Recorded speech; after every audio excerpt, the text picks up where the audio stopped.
তো দেখো C, C শুরুটা করবে এটা এইখান থেকে নিচ থেকে একটু উপরে উঠাই দেবে। আবার খেয়াল করো, নিচ থেকে এইভাবে একটু উপরে উঠাই দেবে। তো অনেক ক্ষেত্রে দেখা যায় যে তোমরা এইখান থেকে এরকম উঠাই দাও, হ্যাঁ। এই যে যে বাড়তি অংশ করো, অনেক ক্ষেত্রে দেখা যায় যে বাড়তি অংশ করা যাবে না। সি যখন লিখবে তখন খেয়াল করবে যে তোমার এইটা এটা একই বরাবর আছে কি না। দেখো এটা একই বরাবর আছে, একই বরাবর রাখবে। আমি আরেকবার দেখাচ্ছি। এই দেখো এখান থেকে শুরু করে একটু উপরে উঠাই দেবে এইভাবে করে, অর্থাৎ এই দিকেও একটু নামবে, এদিকে আবার একটু উঠবে। তারপর হচ্ছে ডিটা দেখো,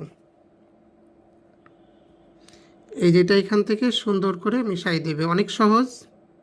দাগগুলো স্ট্রেট দিও ঠিক এইভাবে। আর একবার দেখো, তারপর হচ্ছে লিখবে।